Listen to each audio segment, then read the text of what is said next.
Okay, so this is part 5 of the reading space for My People Shall Live by Leila Khaled.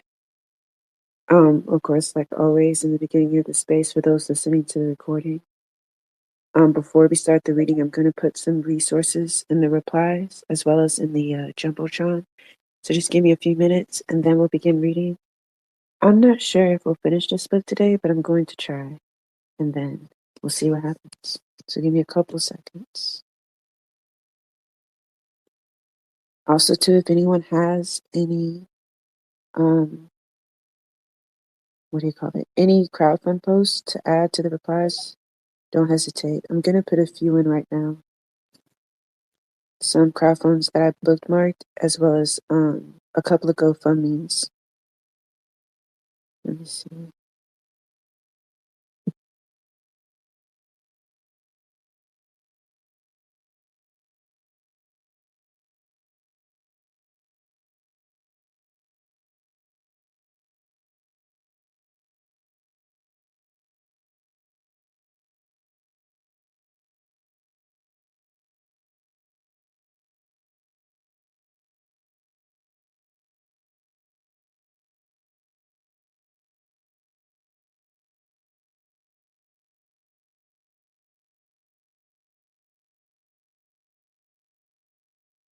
Okay, I put a few of the crowdfund posts in the replies.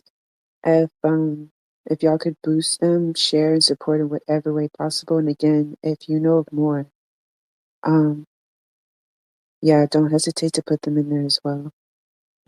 I'm also gonna put a couple of posts about Palestine, as well in the comments, so I encourage y'all to read those too. Let me find one more.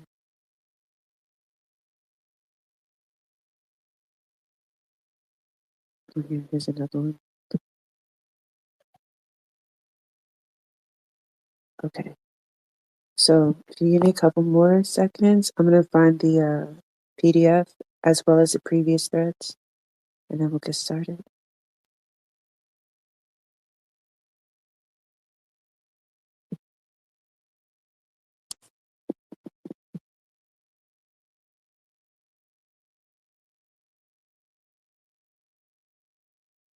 All right. So the thread and the PDF is in the Jumbotron now. So if anyone missed the previous readings, they're up there and available, as well as the free PDF. And I'm just gonna jump right into it.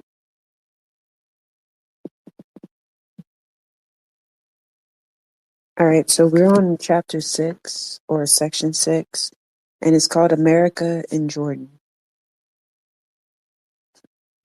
Okay. While my personal battle to free the Palestine people had been taking place, the great powers had been continuing their attempts to impose their peace solution on the Middle East. In order to try to implement the UN Peace Resolution 242, Secretary General U Thant designated Dr. Jaring as his personal representative, and the latter set up headquarters in Nicosia, Cyprus in December 1967. Jaring commuted to Cairo, Beirut, Tel Aviv, and Amman, and reported to UTHAT on his findings and progress. UTHAT made periodic non-committal reports to the UN, the substance of which was that Dr. Jaring should continue his mission and pursue further his efforts to promote agreement among the parties. Jaring continued his globe-trotting until April 9, 1969, when his mission was temporarily suspended to give more elbow room to the four power representatives, as the Israelis put it. The latter were finally reduced to a bilateral negotiations under which the United States and the Soviet Union would work out a settlement and decide to impose it on both belligerents under U.S. auspices. The question of denying our existence was moved from the corridors of the UN and multilateral diplomacy to the realm of the great power relations where universal strategic interests preceded our concerns, and perhaps even those of the Israelis. The Arab leadership favored the imposed solution because they felt they could more easily justify it on the grounds that they couldn't violate the wishes of the great powers and were not able to resist the whole world single-handedly. Israel, felt that these four-power negotiations were prejudicial. In the first place, Israel had no control over the talks. Secondly, the Israelis felt that they were weighted against Israel because two powers, namely the Soviet Union and France, were hostile to the Israeli position. But all the parties associated with the Middle East conflict intended the year 1969 as the year of solving the Arab-Israeli conflict before the guerrillas became too dangerous an alternative to both the Arab regime and Israel. To placate the Palestinians, balloons regarding a Palestinian entity were floated, and Israel and America looked desperately for credible buyers in the occupied territories and elsewhere. None were available. As the resistance developed into a formidable force and became a magnet to the Arab masses, and as the impasse at the UN and great power talks intensified, the four power discussions were replaced by bilateral negotiations, then by unilateral initiatives, with the Soviets and the Americans continuing to compete publicly for the favors of their respective clients. It was finally agreed that the U.S. would try to act unilaterally as the mediator with tactic, Soviet and Arab approval. With this understanding in mind, the Rogers proposals were put forward on December 9th, 1969. Rogers pointed out that there was a usurpage of hope that a lasting peace would be achieved after the third Arab-Israeli war in 19 years. That hope has unfortunately not been realized. And real quick, I just want to make sure everyone can hear me. So,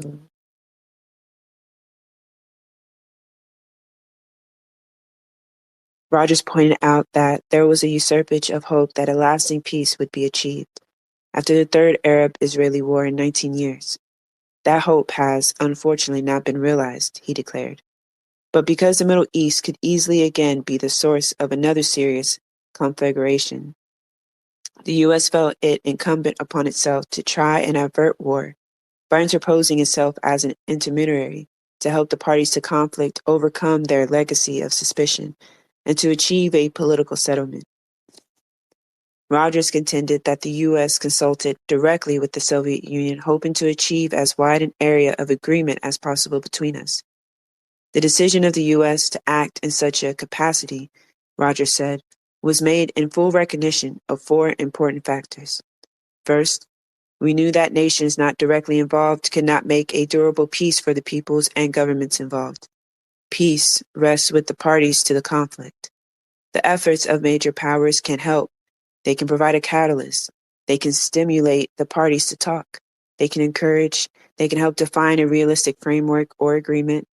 But an agreement among other powers cannot be a substitute for agreement among the parties themselves. Second, we knew that a durable peace must meet the legitimate concerns of both sides. Third, we were clear that the only framework for a negotiated settlement was one in accordance with the entire text of the UN Security Council resolution. That resolution was agreed upon after long and arduous negotiations. It is carefully balanced. It provides the basis for a just and lasting peace, a final settlement, not merely an interlude between wars. Fourth, we believe that a protracted period of war, no peace, recurrent violence, and spreading chaos would serve the interest of no nation, in or out of the Middle East. Rogers appealed to the Arabs to accept a permanent peace based on a binding agreement, and he urged the Israelis to withdraw from occupied territory when their territorial integrity is assured as by the Security Council resolution. He saw the major issues as peace, security, withdrawal, and territory. To establish a state of peace, belligerency has to be renounced and conditions and obligations of peace must be specifically defined. Respect for mutual sovereignty and obligations must also be specified. Moreover, Rogers insisted that a peace agreement between the parties must be based on stated intentions and a willingness to bring about basic changes in the attitudes and conditions which are characteristic of the Middle East today. Hold on real quick, I'm going to grab some water.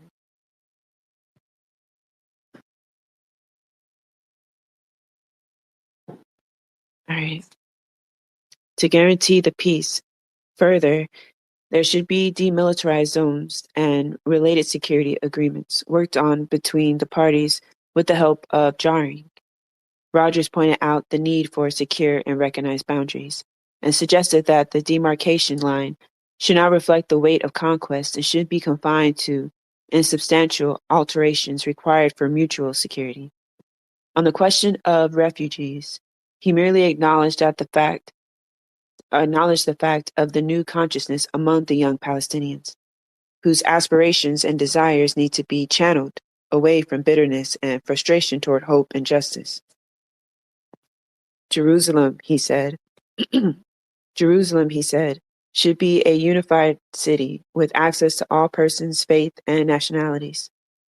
As to its administration, Rogers proposed roles for both Israel and persons, faith, and As its administration, Rogers proposed roles for both Israel and Jordan in the civic, economic, and religious life of the city. On the issues of a separate peace between Israel and Egypt, Rogers admitted that in meetings with the Soviet Union, a new formula had been worked out consisting of three principal elements. First, there should be a binding commitment by Israel and the United Arab Republic to peace with each other, with all the specific obligations of peace spelled out, including the obligation to prevent hostile acts originating from their respective territories. Second, the detailed provisions of peace relating to security safeguards on the ground should be worked out between the parties, under Ambassador Jarring's auspices, utilizing the procedures followed in negotiating the armistice agreement under Ralph Bunche in 1949 at Rhodes. So far as the settlement between Israel and the United Arab Republic goes, these safeguards relate primarily to the area of Sharm el-Sheikh, controlling access to the Gulf of Aqaba, the need for demilitarized zones as foreseen in the Security Council resolution, and final arrangements in the Gaza Strip. Third, the context of peace and agreement on specific security safeguards, withdrawing Israeli forces from Egyptian territory would be required. The Rogers speech aroused concern and suspicion in Israel. Prime Minister Golda Meir denounced the plan as a grave danger to our very security. Foreign Minister Ivan said it marred prospects for peace. In America, Hubert Humphrey, the presidential hopeful, declared the proposals sacrificed Israel's interest and friendship. But a New York Times editor, December 11, 1969, stated that Rogers' statement was forthright, sounded a clear call to reason and fair play, and honestly pointed the way to a reasonable compromise, the only alternative to a new conflict that neither the nations directly concerned nor the great powers that are perilously involved can afford to risk.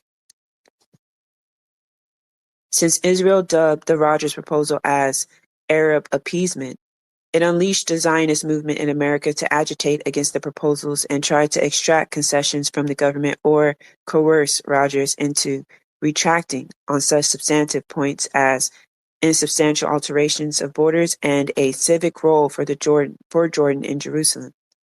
To that end, 24 Zionist organizations in America assembled in Washington on January 25, 1970, called Assembly at the behest of the Conference of Presidents of Major American Jewish Organizations to express deep concern and apprehension over recent U.S. policy statements on the Middle East. Under this onslaught, Nixon caved in. He not only sent a message to the conference reiterating the American stance of absolute support to Israel, but also dispatched his personal friend and representative, the Zionist Jewish industrialist Mike Fisher of Detroit, the chairman of the Council of Jewish Federations and Welfare Fund, to read the message to the Zionists. Mr. Fisher told the more than 1,000 Jewish community and organization leaders that America stands by his friends. Israel is one of his friends. And he went on to say that the president was prepared to supply military equipment necessary to support the efforts of friendly governments like Israel's to defend the safety of their people. More specifically, the message noted that the prospects for peace are enhanced as the governments in the area are confident that their borders and their people are secure. Furthermore, the message stressed that the peace could only come to the Middle East after negotiated agreement between Israel and the Arab states. Dr. William Wexler, chairman of the conference and president of B'nai B'rith, was disarmed and pleased. He backslid on his apprehension and concern and commented, the message, shows that the president understands and shares our concerns.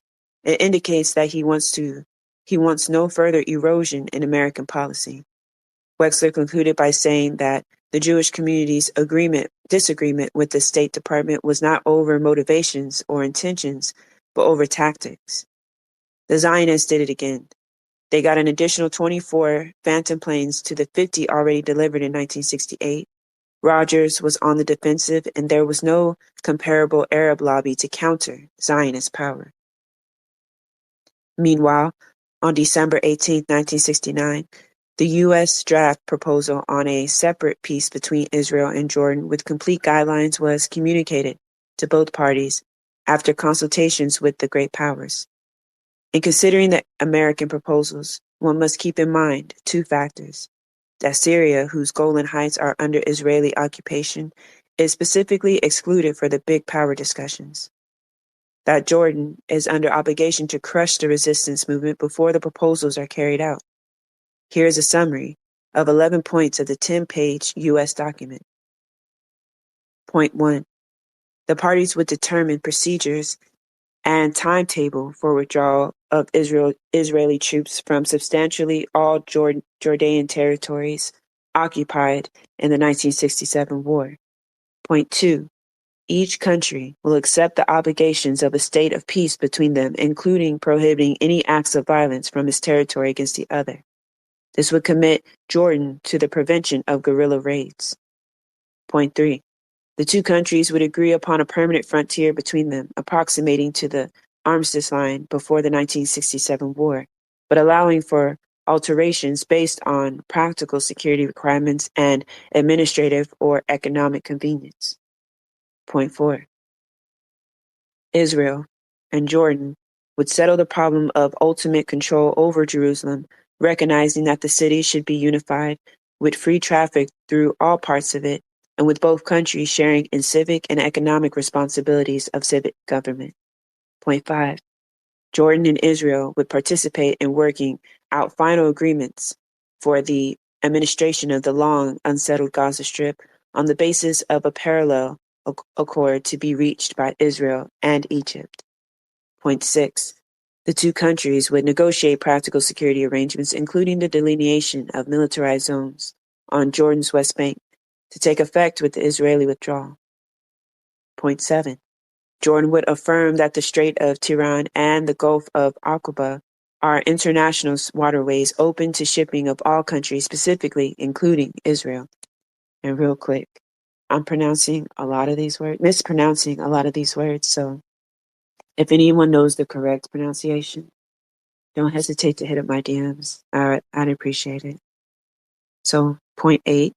The point explains that refugee settlement and notes that the UN's Dr. Gunnar Jarring could establish an international commission to determine the choice of each refugee on returning to Israel. Since the procedures would undoubtedly be lengthy, the American proposal states that the rest of the package could go into effect before the refugees' procedures were carried out. Point 9. The two countries would enter a mutual agreement formally recognizing each other's sovereignty, territorial integrity, political independence, and right to live in peace. Point 10. The total accord would be recorded in a signed document to be deposited with the United Nations. From then on, any breach of any provision could entitle the other country to suspend its obligations until the situation had been corrected. Point 11. The completed accord would be endorsed by the UN Security Council, and the Big Four powers, Britain, France, the United States, and the Soviet Union, would concert their future efforts to help all parties abide by the provisions of the peace. Finally, the United States notes that an Israeli-Jordanian peace would take effect only with a simultaneous accord between Israel and Egypt, a point stressed by U.S. officials to rebut Arab charges that the peacemaking effort is aiming to split the Arab world.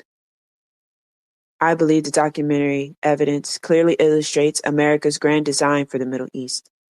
America looks forward to a permanent Israel, to a neutralized Soviet influence in the area, to continued American predominance, and into a weak and divided Arab world based on personal rivalries and led by military dictatorships or traditional monarchs.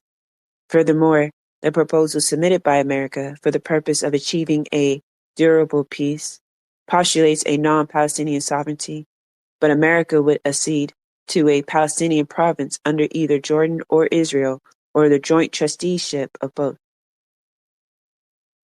Denunciations and protestations, charges, and countercharges against these proposals by Arab governments, Israel, or the Soviet Union were, in my judgment, just part of the overall deception on the part of the participants to carry out the proposals at the expense of the Arab masses in general and the Palestinian people in particular.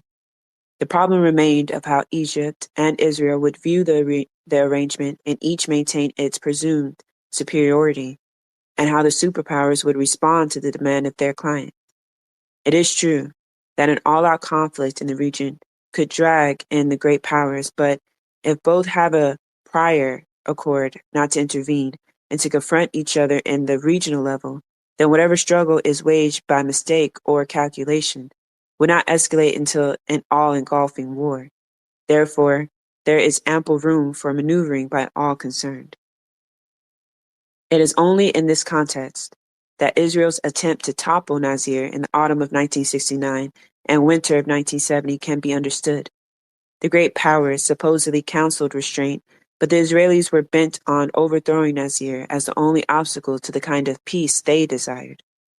Finally, the Russians supported Egypt with missiles, which forced the Israelis to cease their deep penetration forays into Egypt, but handed them a big propaganda stick to beat the Americans with and demand that the Russian weaponry be matched in order to maintain the balance of power in favor of Israel.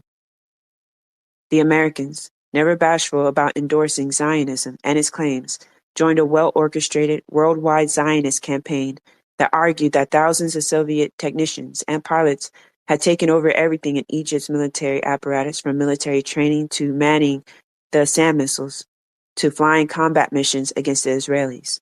Moreover, the latter let it be known that they were prepared to take on the Russians and their Arab allies. The Soviets not only refused to provide Egypt with the needed offensive capability to liberate the occupied territories, but declined to supply her with adequate defensive capability with which to safeguard the ridiculous static positions the Egyptians maintained in the open desert at the advice of the Russians. As to the contention that the Egyptians were preparing an amphibious assault to cross the Suez Canal, it turned out to be a propaganda hoax concocted by the State Department and the Zionists to justify more American military and economic aid to Israel.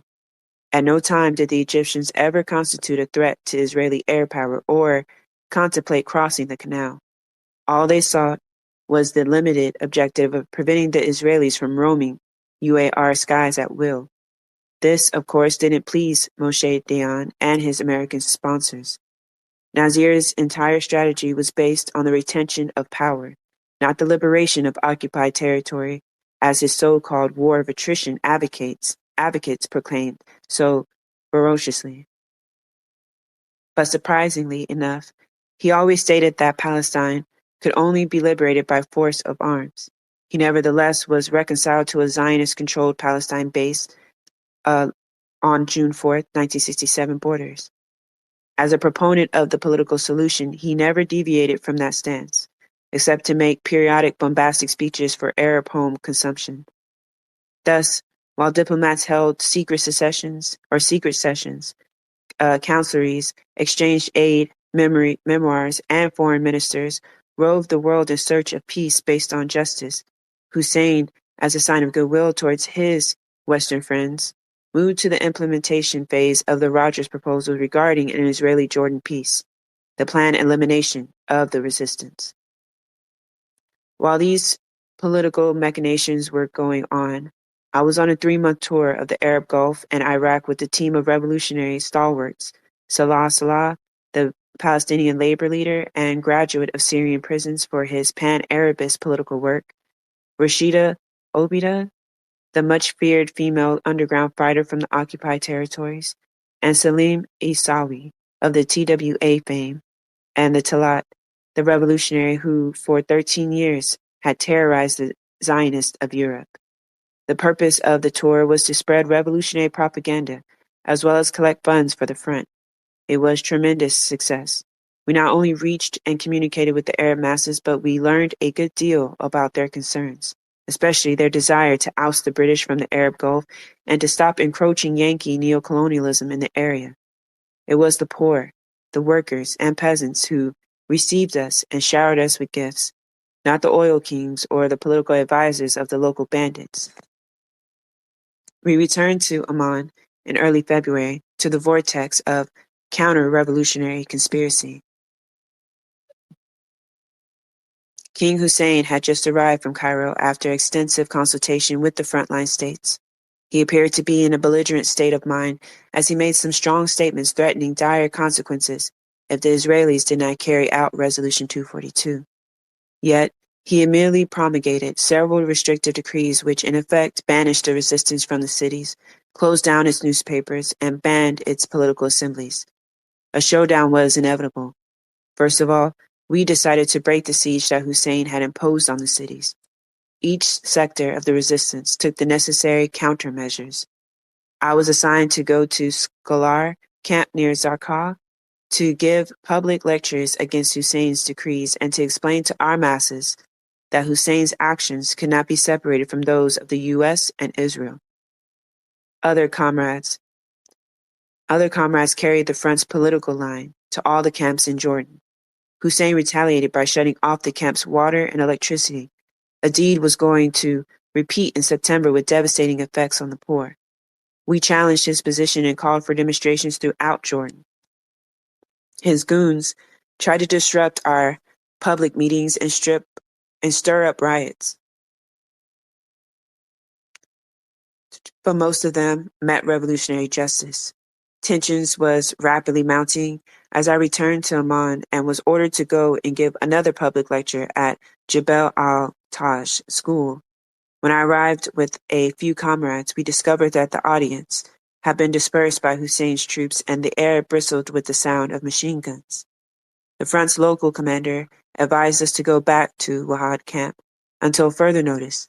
We did without question. On the eve of February 10th, I was saddled by the presence of my fiance's sister, Samira, who had just come from Baghdad to visit Basim and ascertain for the family if I were worthy of becoming their daughter-in-law. Basim and I had got engaged earlier with the approval of the front.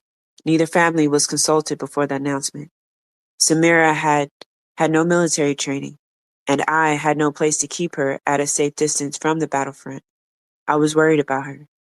In a blunt Iraqi manner, she eased my fears. Leila, I would do whatever you ask of me.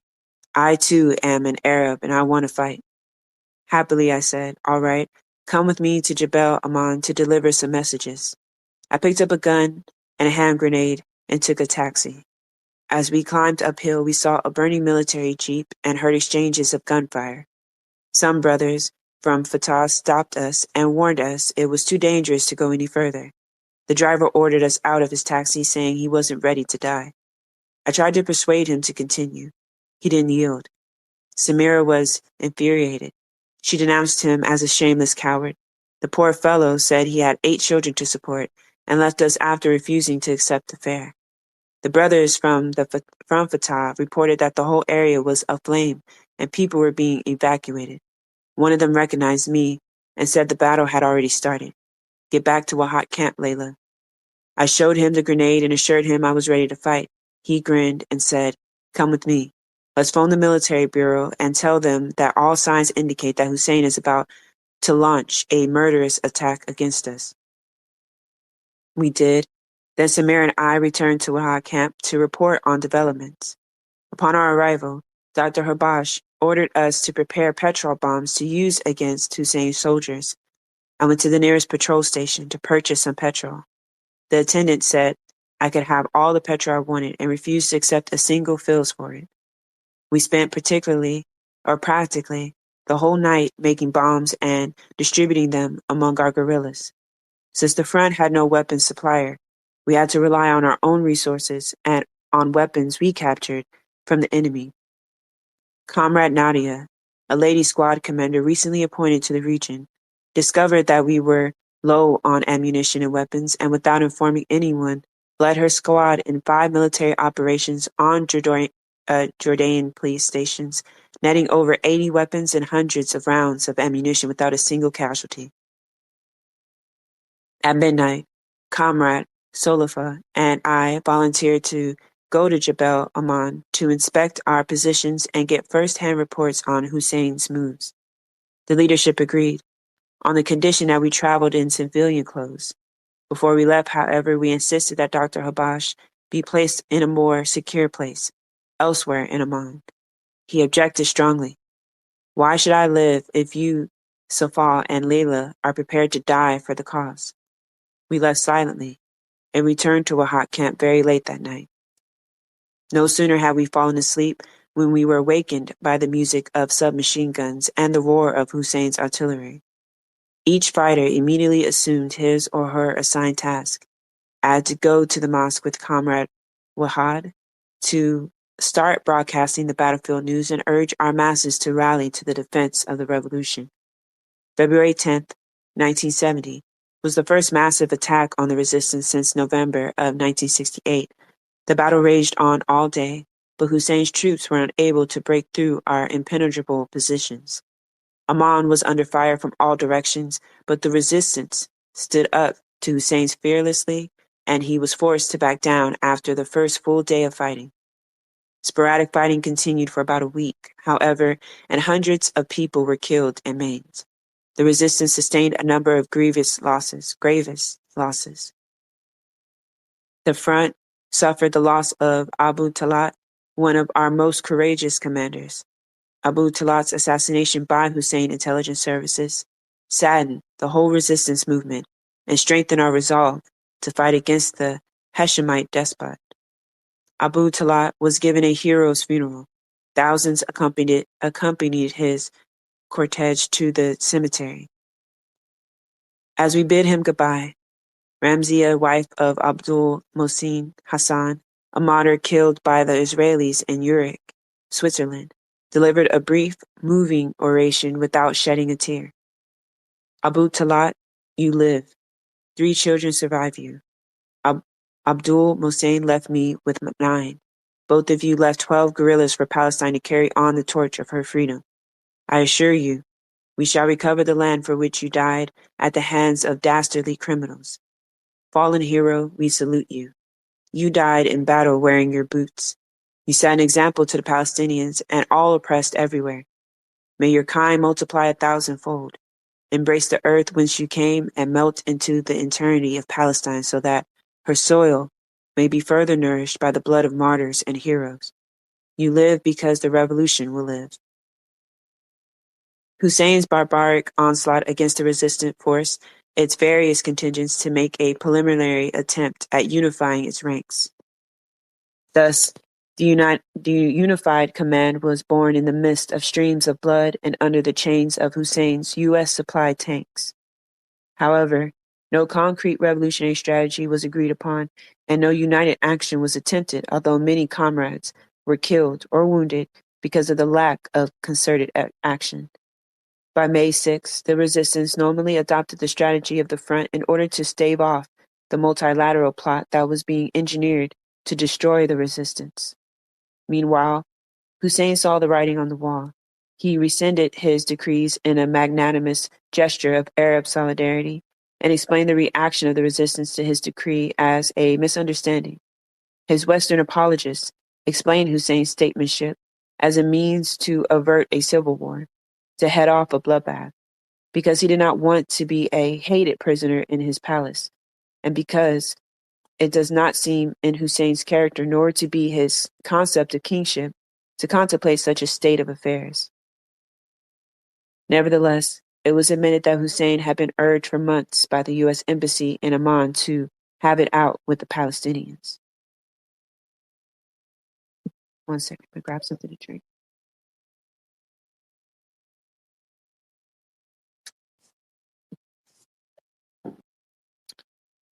Intermittent fighting occurred between the resistance and American henchmen in Amman. Joseph Sisko, the Assistant Secretary for Middle Eastern Affairs, visited Jordan in mid-April. The masses gave a thunderous no to America's peace plans, but neither America nor Hussein was prepared to relent. The well-planned conspiracy was slowly unfolding as Hussein's Special Security Guards, squads SSS, roamed the streets of major cities and provoked the resistance. As the Arab frontline states inched closer to quote-unquote peace with Israel, and their media focused on the shortcomings of the resistance, Jordan's hirelings were openly flouting Jordanian laws, causing chaos and trying to provoke a civil war between Palestinians and Jordanians.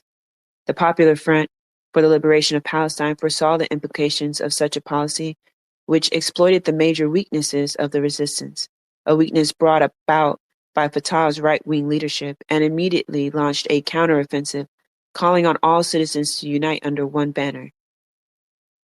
The PF seized the initiative by capturing strategic areas in Amman and took the first secretary of the American embassy as hostage.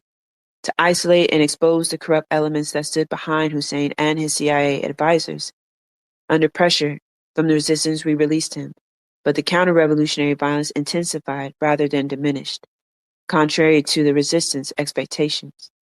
The PF moved in and occupied the Philadelphia International hotels and took all foreigners hostage. Hussein was savagely shelling the camps of his subjects under the pretext that an assassination attempt had been made on his life, but stopped when he discovered we meant business. Fighting raged for a week. More than 1,000 people were sacrificed in honor of Hussein's throne. Yet by an ironic twist of fate, a ceasefire was arranged and joint committees representing Hussein and the guerrillas were set up to supervise the truce.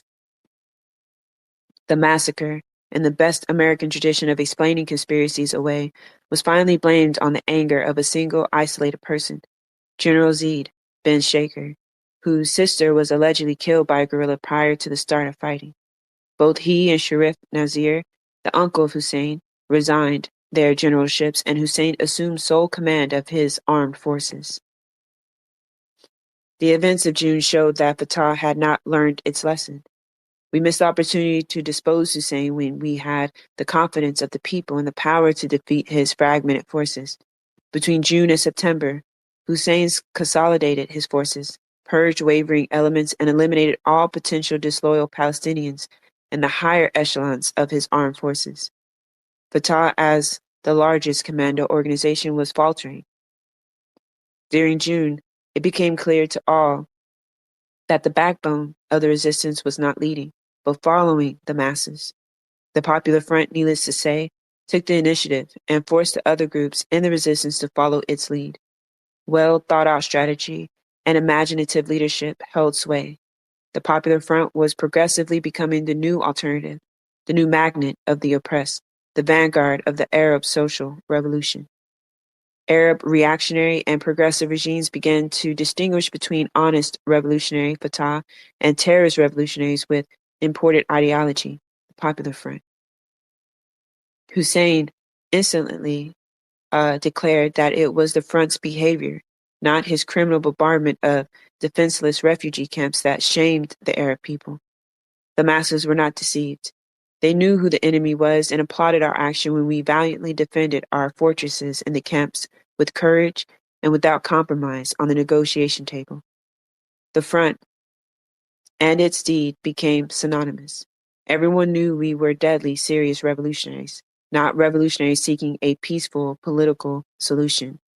By diplomatic means and using the fighting as a sideshow to demonstrate that we could cause trouble.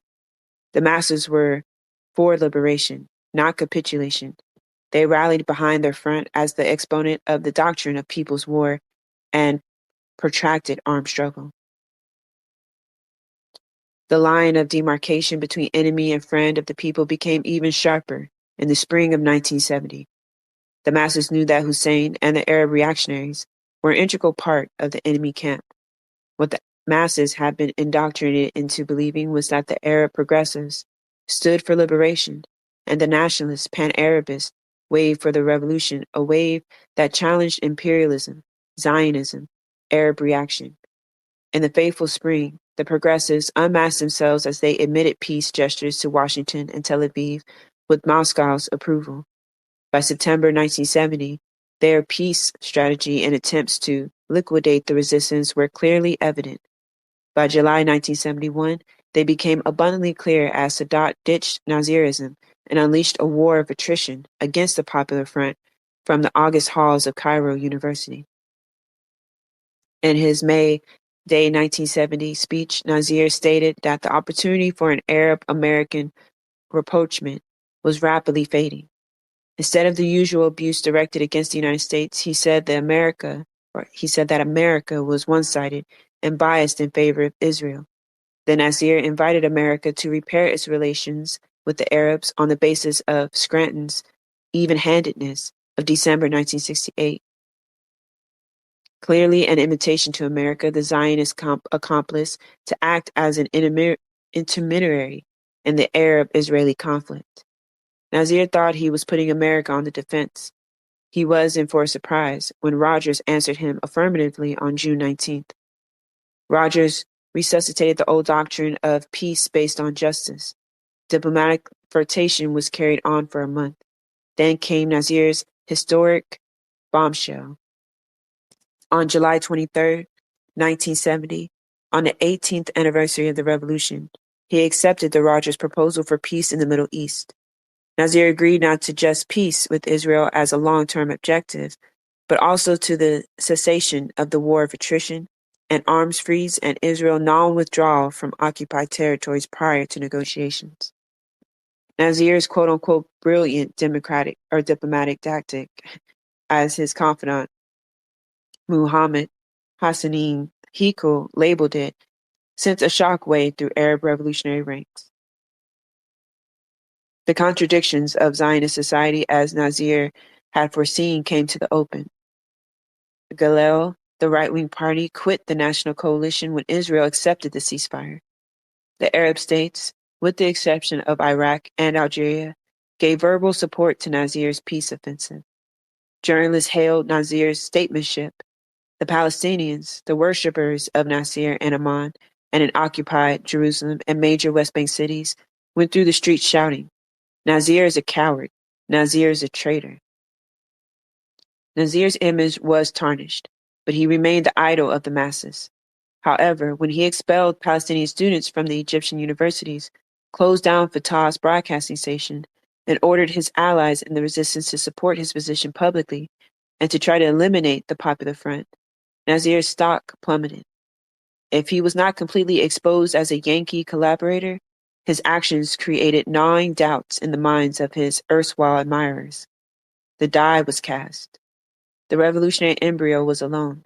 The Russians, the Yankees, the Arab ruling cliques, and the Zionists were united for the purpose of aborting the fetus of hope.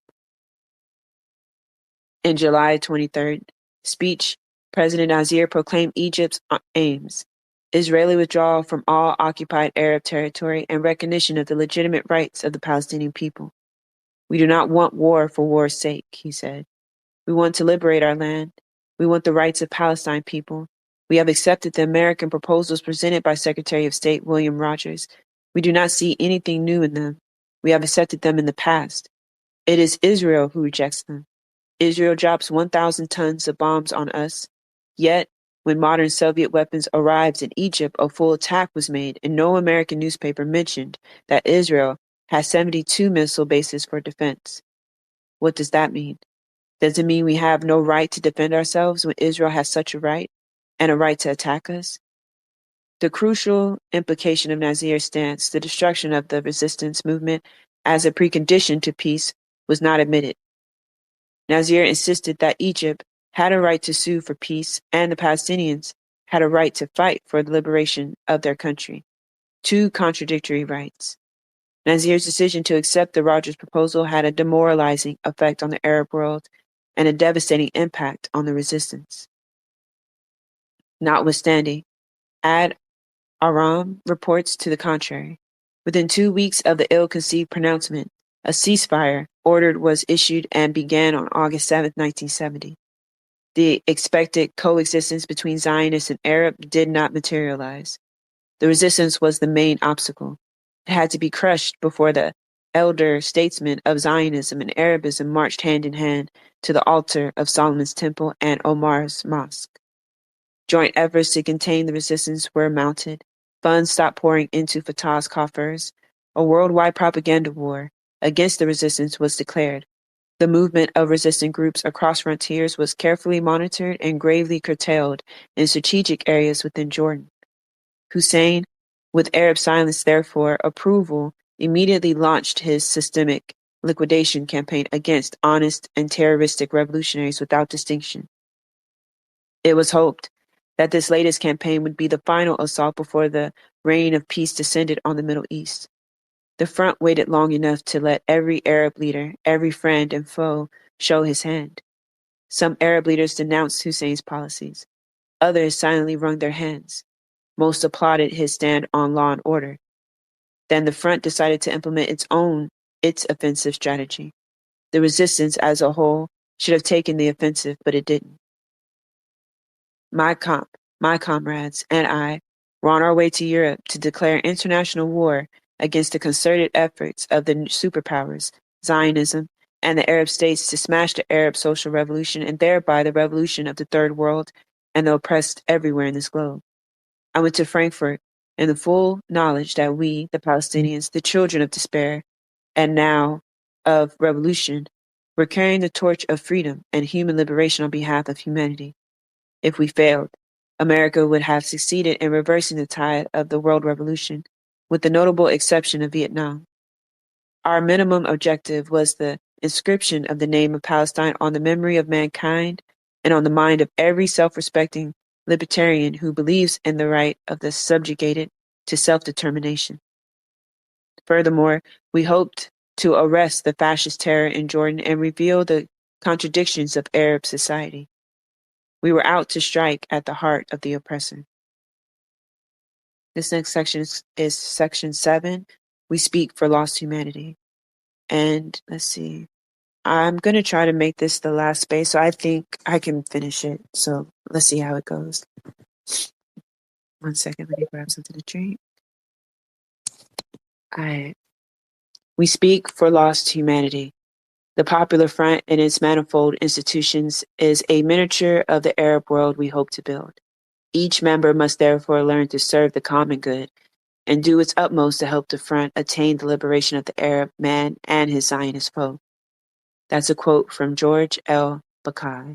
And again, I'm mispronouncing a lot of these words, so I encourage y'all to go look up the correct pronunciations, and of course, I'll do the same. The principal functions of every member in the Popular Front are politically oriented military activities, the spreading of revolutionary propaganda, and fundraising. While these functions are often closely associated, nonetheless, each comrade specializes in the area to which his or her talents are best suited. But the party requires that each one of us has a good grasp of the ideology and strategy, that we be prepared to undertake military operations in the occupied territories or in the foreign lands, that we always be willing to live and work with the masses, that each must help collect funds in a variety of ways, from selling the front's theoretical journal, Al-Hadaf, to raising money from European and American friends and supporters. In my capacity as a soldier, I was selected to carry out foreign operations. Unfortunately, however, my identity had been revealed by the Syrian authorities in 1969 when Comrade Salim Isawahi and I landed the TWA 840 in Damascus. If the Syrians had not interfered, I would have remained one of the hundreds of anonymous soldiers at the front. Thanks to Zionist hysteria, my name and photograph have probably appeared in every paper in the West, if not the entire world. But the wide publicity did not prove an effective means of ending my career as a revolutionary. I was not out of the picture yet.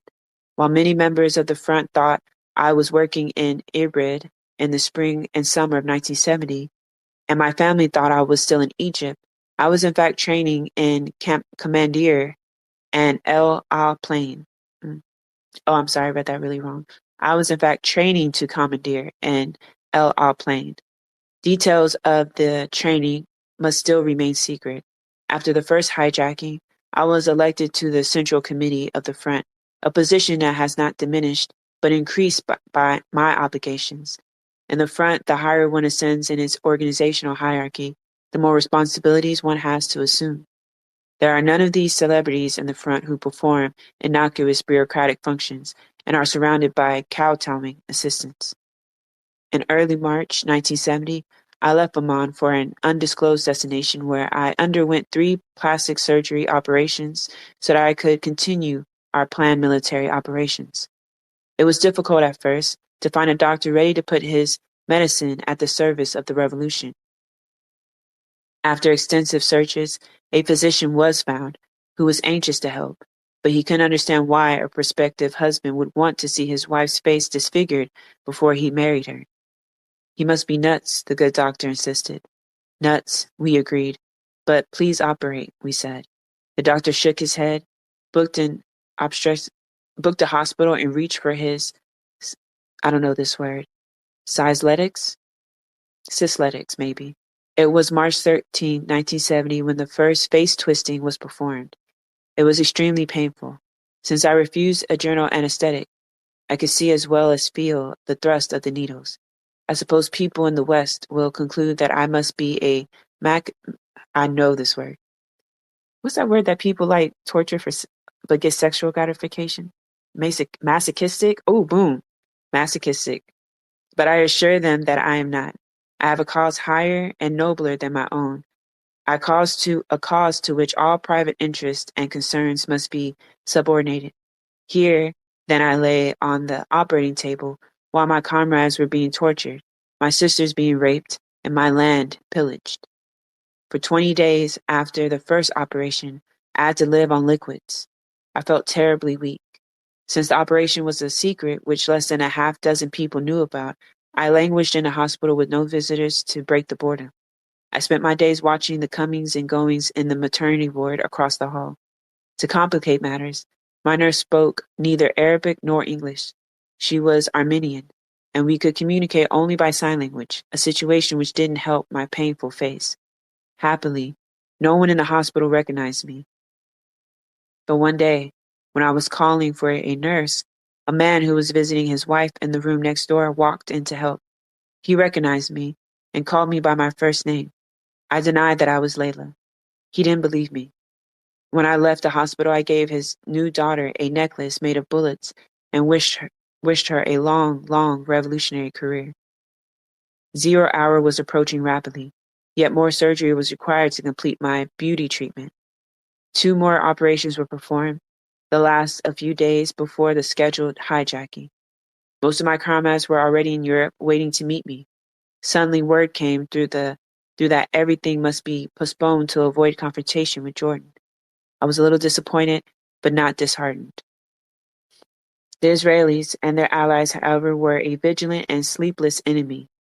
I had been released from the hospital in July 11, 1970, at 2:15 a.m., and I was sitting in Dr. Wadi Haddad's office apartment, and we were discussing strategy.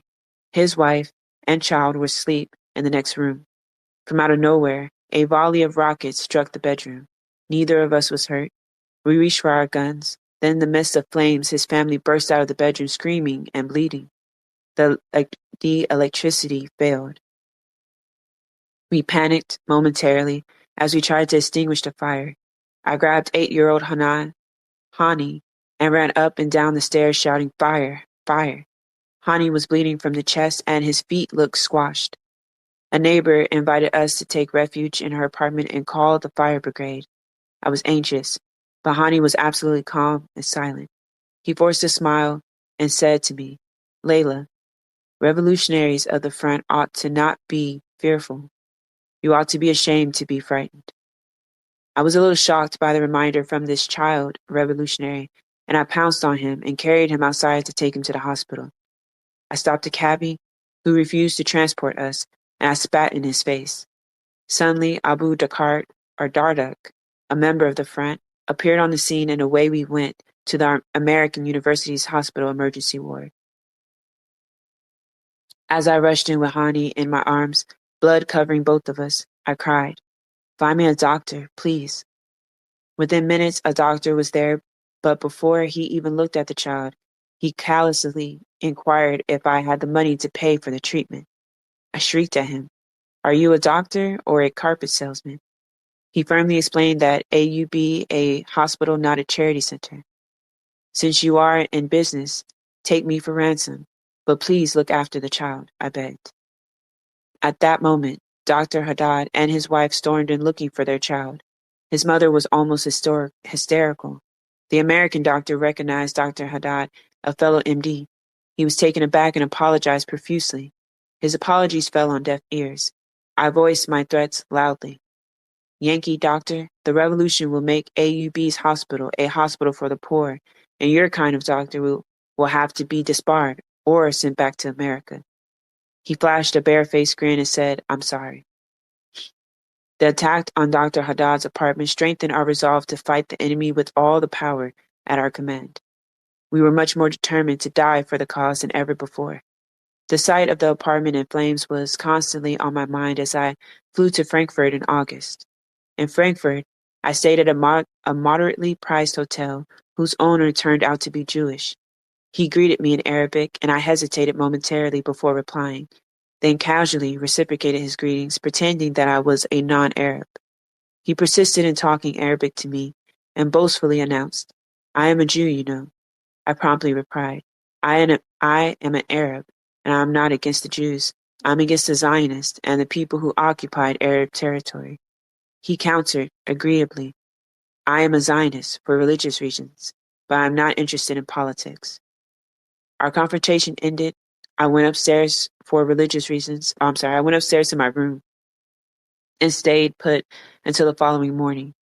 Finally, I became restless and hungry and decided to go out to eat and take a long walk.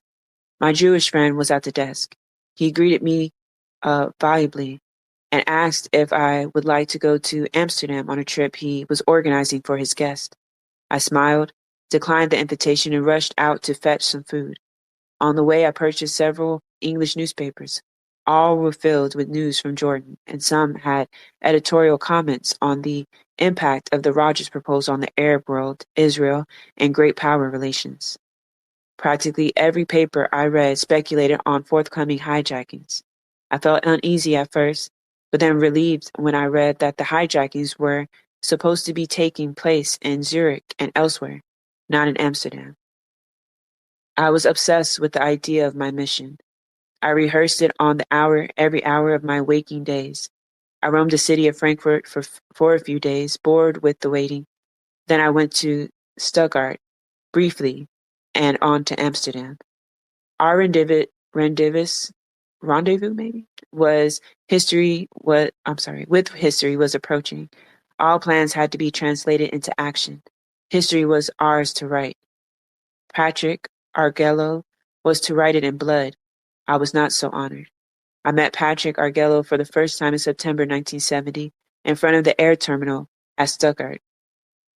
We briefed each other on our mutual assignment and reviewed the plan thoroughly. The following day, we flew together in Frankfurt. At Frankfurt Airport, Mr. Diaz, Patrick, was inspected as I watched the passengers of a TWA Tel Aviv-bound flight being thoroughly searched. I felt very happy that we were causing the enemy so much trouble. What fools that the plane were going to hijack on its way back from Tel Aviv, I thought to myself. Patrick was cleared through customs without suspicion. The next stop was Amsterdam. On September 6, Patrick and I met in front of the El Al counter at 10 a.m. We waited for half an hour for the El Al office to open. It never opened that day. We checked the flight schedule. The bulletin board still showed El Al Flight 219 as departing for New York at 11:20 a.m. We asked the KLM ground hostess for assistance. She took our tickets and called El Al office. There was no answer. The KLM hostess seemed a little surprised. She asked, why take El Al flight? There are others, which are better and more comfortable. We assured her that we'd rather travel El Al. As we waited, Pan Am Flight 840 arrived, and I happily remember TW8 Flight 840 of August 29th, 1969. I was not aware at that moment that two of our comrades, having been barred in an earlier attempt by the Israelis, were on their own to seize Pan Am Flight 840 a half hour after takeoff. They took the 747 to Cairo, where they blew it up as a declaration of Palestinian independence. Neither Patrick nor any of the other 5 male hijackers knew that 3 planes were our target that day. Only the 3 female Palestinian captains and a handful of other leaders knew of the entire plan. We lingered in the waiting room until about 12:05. There was still no sign of the El Ha counterstaff. Suddenly, an armed police officer in Israeli uniform emerged. "Why are you late?" he demanded. I accommodatingly explained. "We arrived at 10 o'clock, officer," and suggested that he ask the KLM hostess who vouched for us. "Your passport, please," he said. Both Patrick and I showed him our passports without comment. The officer carefully examined each page. He looked at my photograph and then back at me several times. He paced back and forth as he addressed us. He asked me to empty my handbag and identify every item in it, which I did. I looked completely normal. Patrick was wearing a business suit and I was dressed in a miniskirt and jacket. I did not pretend to be other than calm Maria Sanchez from Honduras. Routine questions went on for several minutes. Suddenly, I heard loud voices. I saw 3 Arabs walking in my direction. My heart sank. I knew and recognized one of them. What if he greeted me? We would be exposed immediately. Fortunately, the Israeli officer had his back to them. Since we were already holding hands for his benefit, I quickly threw my arms around Patrick. He seemed a little surprised, but what man will rebuff a woman under such conditions? The embrace lasted until my Arab friend passed by unnoticed by the El Al officer or anyone else. The officer seemed untroubled by us. Politely, he invited us to go with him to the basement to check our luggage. "Officer, our luggage is open. You can inspect it any time you like," I said. "Regulations state, madame," he explained, "that owners must be present." We happily agreed. The officer was no amateur. He systematically went through each item not once but twice. He asked informal but pertinent questions as he inspected our possessions. Then he pointedly turned to me and asked, "Has anyone given you any gifts?" "No," I replied emphatically. "Do you have anything sharp or dangerous?" "Such as?" I asked. "Such as a pistol, a knife, or anything sharp." "No, sir. What would a girl like me ever do with a pistol or knife, officer?" He smiled apologetically and said, "You can go back to the transit hall." Then it suddenly dawned on him to ask me in English if I spoke Spanish. "Sí, señor," I blurted out boldly. "Have a good journey," he said. Patrick was a little surprised. "Why would you say to him you spoke Spanish when you don't?" "Look, Patrick," I said, "if he knew how to speak Spanish, he would have addressed us in Spanish from the beginning. Calm down. We're clear." As we re-entered the hall, I saw some 30 or 40 youngsters waiting to board El Ha Flight 219. I was shocked and secretly lamented that once again I had to face the agonizing problem of what to do to avoid hurting children.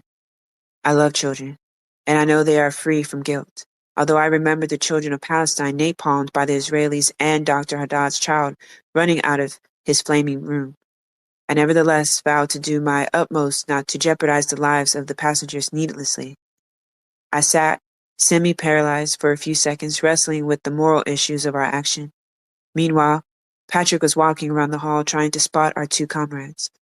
As I looked at the children, a beautiful little girl walked towards me, her eyes directed longingly towards the sandwich in my hand. Her mother pulled her away as I almost said to her, "Tali Ella Hona?" I pronounced that. I butchered it. I'm sorry. Basically, it translates to "come here and take it." No sooner did I hold my tongue than her mother called, "Tali Ella Una Ya Binti?" "Come here, child." I was startled. Patrick had just joined me. I tried to dispel any sign of anxiety by whispering furtively to him, "Guess what?" "Yes," said Patrick, thinking I had spotted some comrades. "The lady with the children opposite us is an Israeli. Imagine if she were assigned to hijack this plane and she wanted to take it in one direction and we in another. Who is likely to win the contest? I asked. Patrick laughed and assured me, we shall win. We waited. Minutes seemed like hours. No Israeli plane was in sight. Only the damn KLM planes were there, and we had no use for them.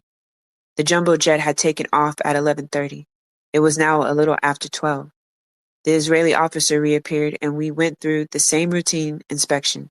We were ordered to another side of the room. I tried not to show my frustration. The third inspection started, and we were told to move back to our original places. By the end of this inspection, it was 1:30. The hijack proclamations were supposed to have been simultaneously announced at 12:20. I figured that either the hijackings were announced and the blasted Israelis had heard about them and decided to transfer us to KLM, or they had captured our two other comrades and were desperately looking for us. I had 2 hand grenades. Patrick had 1 hand grenade and a pistol. I said to Patrick, who was aware only of our own hijack plan, "Commandos do not surrender. We have to play Samson if they discover us." Patrick resolutely agreed. We were asked to walk downstairs. The same officer was standing at the gate checking every passport and passenger. I said, "Officer, we are late." "That's all right, madame. We're doing it for your own delight, for your own security," he declared. We marched to the plane surrounded by all kinds of armed guards. I was delighted that the resistance was causing so many difficulties and making the Zionists paranoid and jittery. I felt that Patrick and I had already conquered the enemy and accomplished half of our mission by making a fool of him and proving that his precautionary measures were not foolproof. I realized that the enemy's fortress was not impregnable, as I ascended the plane with 12 guards of honor bearing submachine guns, guaranteeing my security. When I stepped into El Al plane, I felt for the first time since April 13, 1948, that I was at home again in Haifa. I was indeed in a lion's den. Never before had I felt so elated and proud of being a member of the Popular Front than at that moment. Patrick and I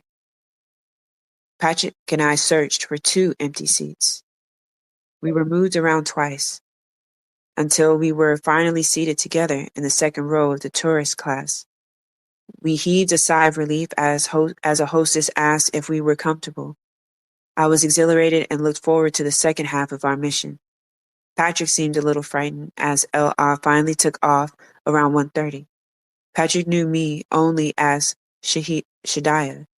I thought if I revealed my identity, his morale would be greatly boosted. I did. Patrick was heartened. He gave me a victory salute. The lady next to me fell asleep immediately. All the passengers seemed tired. At 1:55, we noticed that someone was watching us from the back of the plane. I told Patrick to stay still. I turned around and looked directly at the man for a minute. He was in civilian clothes. When he saw that I was watching him, he shyly looked the other way. At that moment, Patrick prepared his hand grenade and pistol, and I pulled the safety pins off my 2 hand grenades and rushed forward through the first class section and toward the cockpit. We shouted, "Don't move," as some of the passengers tried to take over. 3 stewards were in front of us wielding handguns. In a couple of seconds, I could count 6 guns. We had anticipated a battle. A hostess fell to the ground crying to me in Arabic. I threatened to blow up the plane if anyone fired at us. I displayed my 2 grenades and dropped the safety pins on the floor, hoping to convince everyone we intended business and to avert a bloody battle. Patrick held the armed steward and the passengers at bay. "Go ahead, I'll protect your back," he instructed me. I forced the hostess to stand up and walk ahead of me. The moment she opened the door, she staggered forward in a state of panic. I couldn't see the captain or crew. Shots were fired. There was another door before we could reach the pilot's cabin. Both of us banged on the door. No one opened the door. Suddenly, someone was looking at us through a spy hole. I brandished my hand grenades and ordered him to open the door or else. I heard more shots and the plane went into a spin. Several people attacked me at the same moment. I thought the plane was disintegrating. The firing continued, and suddenly I found myself besieged by a pack of wolves, El Al staff, as well as passengers. Someone screamed, "Don't shoot at her. She has 2 hand grenades. No one fired at me, but some people were kicking me, others hitting. A few just stepped all over me. 2 were holding my hands and trying to take away the grenades. One finally succeeded in prying one grenade from me without exploding himself and the plane. I held tightly to the other until I was knocked unconscious for a second and was overpowered. At first, I didn't know what was happening to Patrick. Within a few minutes, I was dragged to the first-class compartment where Patrick was lying, bleeding profusely and breathing heavily. I could see he was still alive. The Zionists were acting like mad dogs. They trampled over every part of our bodies. By that time, Patrick was too weak to resist. I was fighting like a caged lion. I fought until I was completely exhausted. Then a vicious thug pounced on me, pulled my hair mercilessly, called me a wicked bitch, a malicious Arab, and all sorts of obscene names. I spat contemptuously in his face. I bit his hands. He and others around me beat me incessantly for several minutes. The plane was traveling smoothly. The remaining passengers were staying in their seats. Suddenly, an Israeli guard emerged from the cockpit area. Patrick was lying on his side. The man turned him over on his stomach and started tying him up with wires and necktie. Someone asked, "How are they?" A voice replied, "We don't know." "He is. We're not sure." "She's 3/4 dead." The man stepped on Patrick's hips and Patrick looked at me in agony, his hands tied behind his back. Then the Zionist guard fired 4 shots into Patrick's back. Someone screamed from the back of the plane. Someone screamed from the back of the plane. "Please stop the bloodshed. Please, please." The 4 shots that were fired into Patrick's back were fired from a distance of less than 1 foot.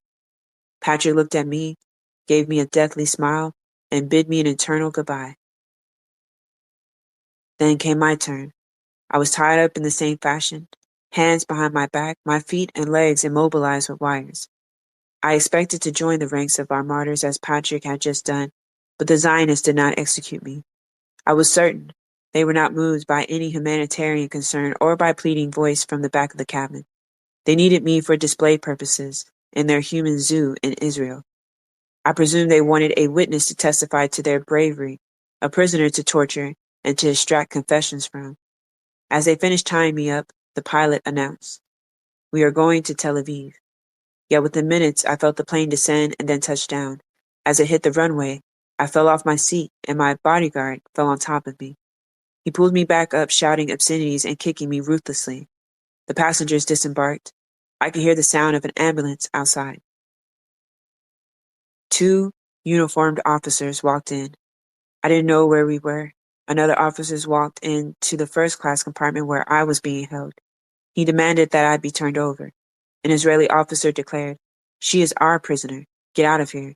This is Israeli property." The first 2 men stood their ground. Then the Israeli pilot, yes, the pilot, in the presence of 2 British officers, came out of his cockpit, lifted me off my seat, and gave me a couple of vicious kicks in the bottom. The British officer screamed, "Shame," and pushed him aside. More British officers stepped into the fray, identifying themselves as members of the Scotland Yard. The captain told them, "To hell with you and your government. She is my prisoner. Get off this plane." The British officers tried to seize me. 3 Israelis pulled me in one direction by my trussed-up legs. The British pulled my hands in the other in a tug-of-war, which the British won. The great husky English officer carried me over his shoulder and threw me down to the waiting arms of 2 other officers below. I was in British hands. I knew it would be safer here for me than in Tel Aviv. The British placed Patrick and me in some kind of police ambulance. I was hoping against hope that Patrick would live. In a few minutes, a nurse told an officer beside her something, but I didn't hear it. Then she took the oxygen mask off Patrick's mouth. I knew he was dead. I pleaded with the British to untie me. They did after they persuaded me to remain calm. I stood beside Patrick's body. I held his hands. I surveyed his wounds. I touched his smashed head. I kissed his lips in a spirit of camaraderie and love. I wept unashamedly. I spoke to him. "Patrick, now you have joined Che in revolutionary love. You are an inspiration for the weak and oppressed. The Palestinians shall build you monuments in their hearts and in their liberated homeland." I long for the hour of liberation under leaders of your stature and selfless dedication. In less than 20 minutes, the ambulance arrived in Hillington Hospital. Patrick Arguello, age 27, father of 3 children, a Nicaraguan citizen of the world, born in San Francisco, USA, was pronounced dead. What had prompted someone halfway across the world from Palestine to undertake this dangerous mission? Patrick was a revolutionary communist. His gallant action was a gesture of international solidarity. A flame of life was extinguished. It lit the world for a moment. It blazed a trail on the road back to Palestine. Arguello lives, so do my people, so does the revolution. At Hillington Hospital, I was given a general checkup and x-rayed. I was surrounded by a crush of people who seemed to have very little to do with my medical examination. The doctor pronounced me fit to go, though neither he nor anyone else around me could have imagined how beat up I was and how everything in me ached.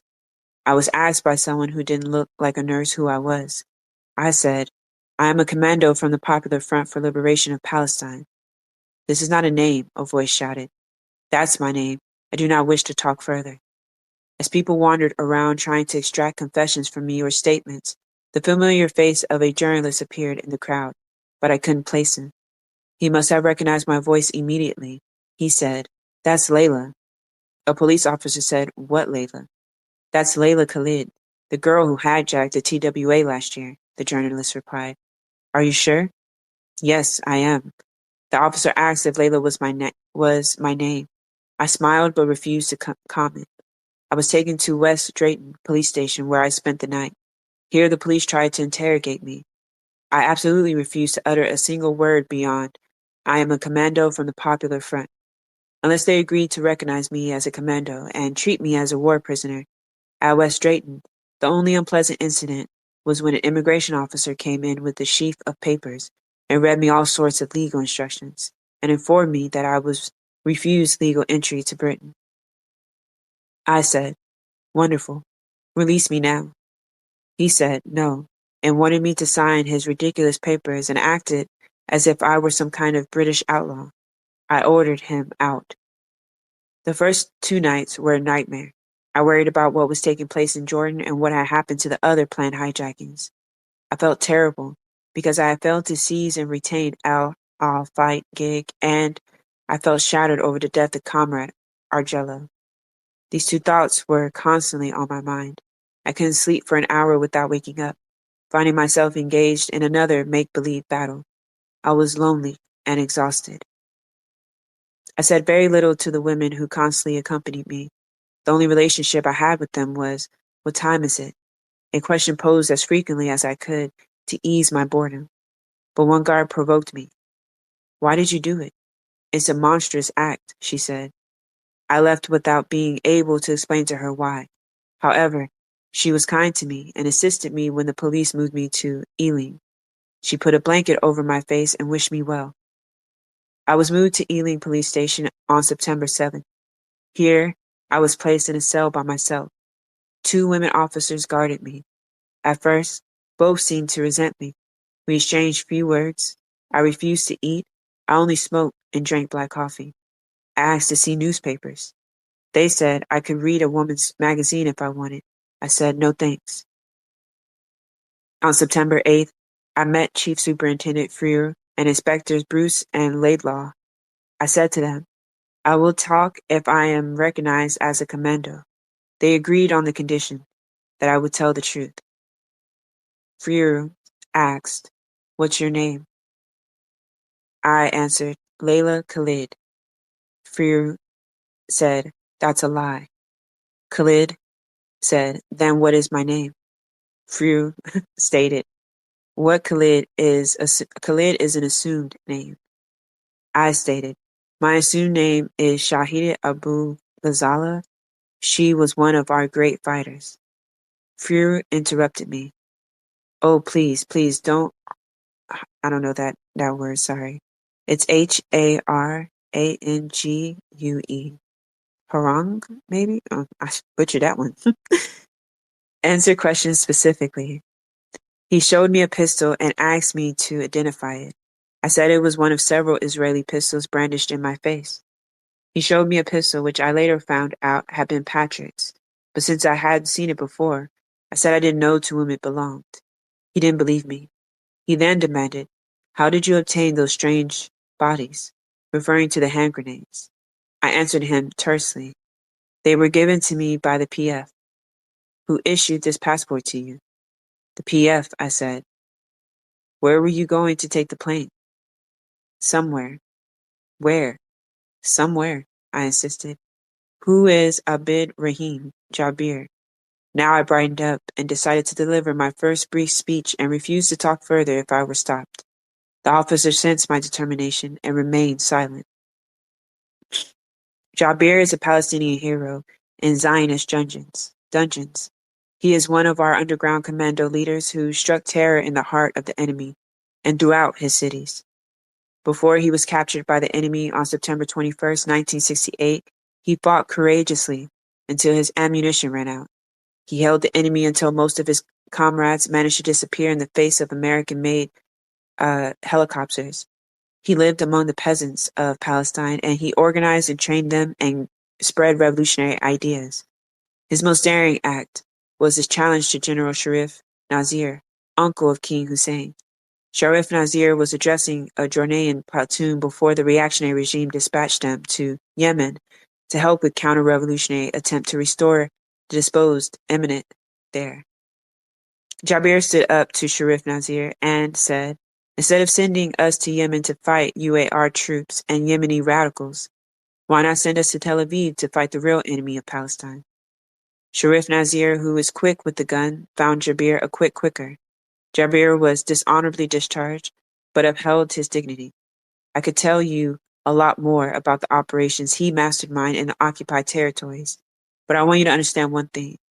Jabir was held incommunicado, there we go, incommunicado for 4 months, and the enemy couldn't break his will in spite of the torture, physical and psychological, inflicted on him. I assure you, I am of the same stuff. I trust you understand now why my unit was called the Abid Araham Jabir Commando Unit. The British officers listened stone-faced. When I had finished, Few resumed his questioning. "In this note written by you, Miss Khaled," Few said, "it says Shahida and her colleagues. Who are your colleagues?" "What colleagues?" I asked. I paused briefly, then said, "It is quite possible that there were others on the plane whom I didn't know." Why did you find someone else?" I inquired innocently. "Miss Khalid," Few said, "I have gray hair," I promptly interrupted. "That's not from me. That's because you have a nagging wife." Few smiled to himself. "I think you are a very intelligent woman." "I reject your compliments," I shot back as the verbal battle continued.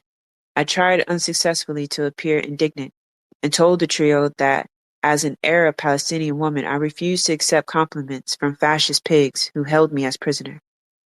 Few shuffled through his collection of documents and retorted, "Why would an Arab Palestinian woman try to blow up a plane on which there were Palestinian Arabs?"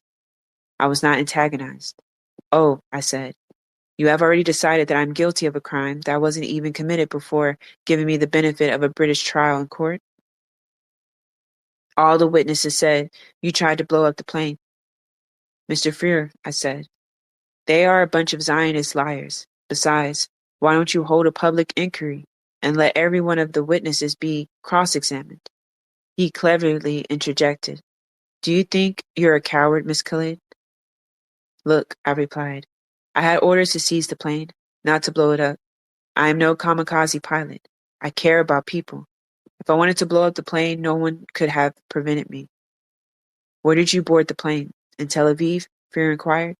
"I boarded it at Schiphol Airport in Amsterdam."